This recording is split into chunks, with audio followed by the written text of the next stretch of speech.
Assalamualaikum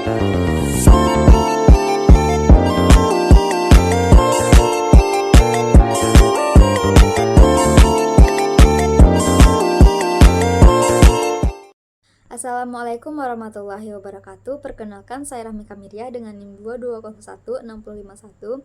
Di sini saya akan mempresentasikan materi tentang unsur intrinsik naskah drama.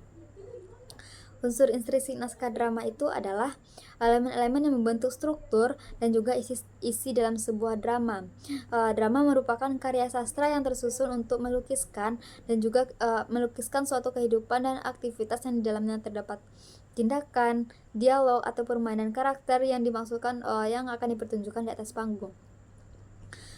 Unsur intrinsik naskah drama ini terbagi menjadi 6. Yang pertama itu ada alur. Alur merupakan peristiwa atau kejadian yang membentuk suatu cerita dalam sebuah karya fiksi seperti novel, cerpen, film, ataupun drama itu tersendiri.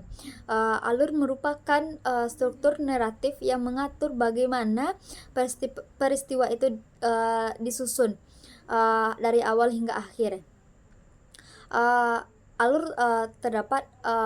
terbagi menjadi beberapa elemen utama, yaitu ada eksposisi, konflik, klimaks, feeling action, dan juga penyelesaian atau resolusi.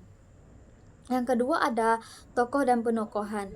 Yang pertama itu ada tokoh. Tokoh merupakan pelaku yang mengalami peristiwa-peristiwa yang digambarkan dalam alur cerita. Nah, juga menurut Riswandi dan juga Kusmini, tokoh adalah pelaku cerita. Tokoh ini tidak selalu berwujud manusia, tetapi itu tergantung kepada siapa orang yang diceritakannya. Yang kedua yaitu ada penokohan. Penokohan menurut Nukrianto adalah penokohan lebih luas pengertiannya daripada tokoh dan perwatakan, sebab ia sekaligus mencakup masalah siapa saja tokoh cerita, bagaimana perwatakan, dan bagaimana penempatan dan pelukisannya dalam sebuah cerita. Yang bagian ketiga adalah dialog. Dialog itu merupakan sebuah unsur penting dan juga karena dialog itu sebuah drama. Tanpa adanya dialog, penonton akan sulit memahami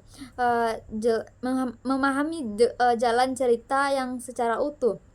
Seperti yang dijelaskan oleh Saptaria 2006, dialog adalah media penyampai untuk menggerakkan plot alur cerita dan juga mencerminkan para tokoh yang memotivasinya.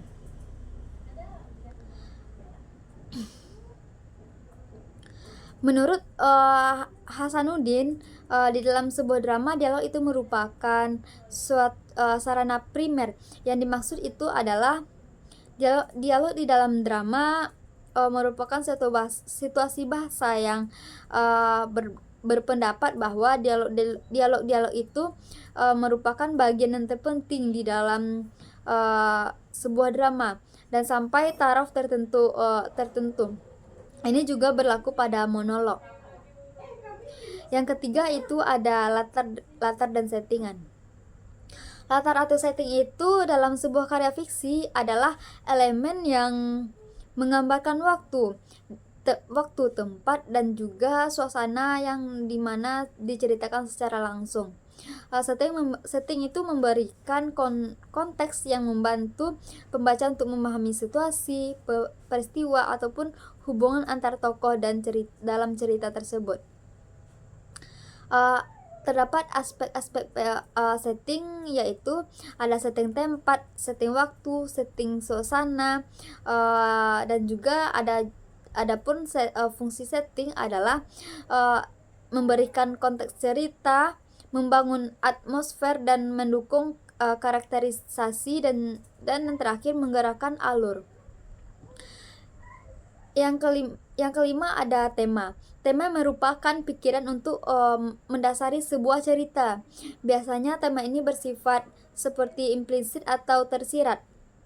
Menurut Menurut Waluyo, tema merupakan gagasan pokok yang terkandung di dalam drama.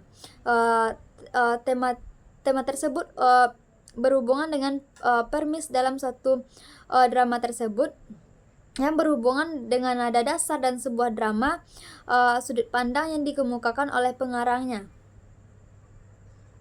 Yang terakhir itu ada amanat. Amanat merupakan suatu ajaran moral atau pesan yang ingin disampaikan oleh pengarang. Terdapat menurut Wiyanto 2022, amanat itu adalah pesan yang akan disampaikan pengarang kepada penonton atau pembaca drama. Pesan ini sifatnya tersirat sehingga pembaca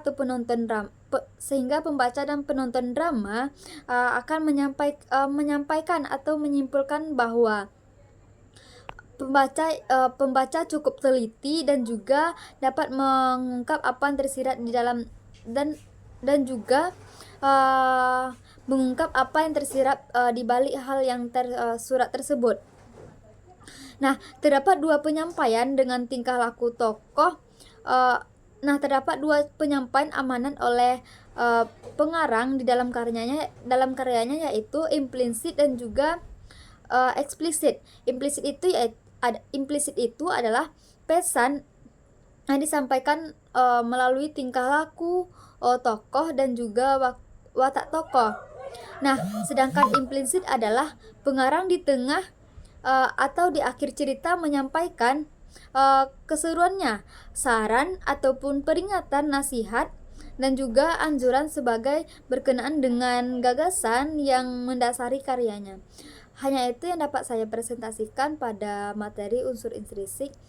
Sekian, terima kasih. Assalamualaikum warahmatullahi wabarakatuh.